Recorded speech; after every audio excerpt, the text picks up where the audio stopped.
Greetings programs, welcome back to the Game Grid. Gaming Magic Mark back with another video, and this time it's starting tips for Brotato. Brotato is a smash hit top-down arena shooter roguelite that in just 7 weeks since early access release on Steam has sold over 275,000 units and made over $1 million in revenue for its developer Blobfish. All of which means that Blobfish is one of those very rare creatures, an indie dev who has actually released a game, and not only that, but a game which has made more than a loss. Yay, Blobfish! Here's 5 things I wish I knew when starting Brotato. In this video, you'll learn 5 tips that will really power up your early game enjoyment. Oh, and if you stick with me until the end of the vid, then I've got a bonus 6th tip for you, so check it out. And why not comment down below which tip you already knew, or share your own tips. Number 1, stay on the move. Tip number 1 is all about your ability to move in the game. Much of your in-battle acumen in this game is not in the timing or use of weapons, which are handled automatically for you, but rather in the movement of your Brotato and your ability to predict the danger, which is coming thick and fast. So move early and move often, and upgrade your speed stat. Another good reason to move are trees, which give you item crates or health fruits. They very often spawn at the edge of the map and will stay there until destroyed, meaning that if you don't move around the map, you'll miss out on potentially free upgrades or the ability to make additional funds by recycling them. Number 2, reroll and recycle. And speaking of recycling, tip number 2 is how to decide on your first choice on wave completion. If you've picked up an item crate, you'll be presented with one item and a choice on whether to keep it or recycle it for funds. Given that almost all non-weapon upgrades have a downside or negative aspect, be careful when electing to keep an item. The game will make it a difficult choice because of how little cash they give you on recycling it. But remember that keeping it may make a key stat weaker, and even a little extra cash may allow you to afford an upgrade or a reroll in the shop. Rerolling also becomes a key tactic for stat upgrades as well as item availability, because it is the one way to force certain builds for your Brotato on a run. So reroll multiple times even if it costs a fair bit, and always prioritize the discount upgrade as well as the free rerolls upgrade whenever you see them. Number 3, know your foe. There are at least 19 or 20 different aliens to battle in the waves of Brotato, and learning their movements, attack patterns,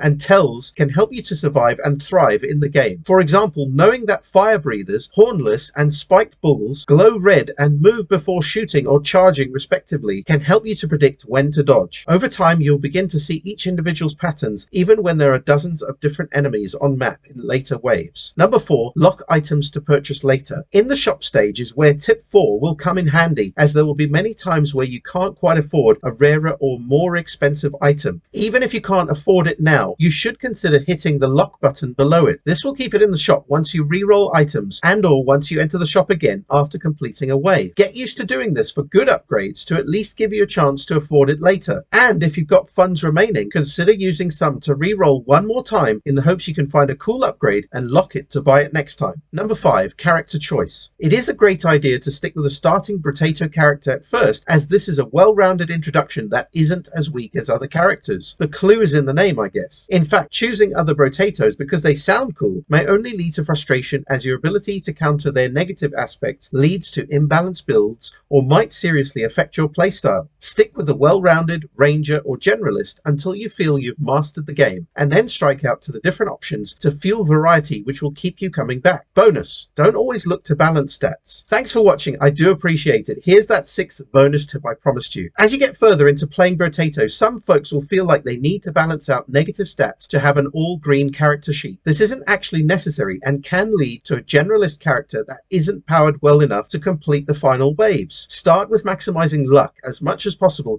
even before taking improved weapons, because luck will add up to many positives in battle and out. Armor and dodge are other stats that you should look for, as in the late game it may be impossible to completely avoid damage, so mitigating it is worthwhile. So there we have it, 5 things I wish I knew when starting Brotato, and a bonus 6th one. I hope you found them useful and that you have as much fun with Brotato as I have. See you next time.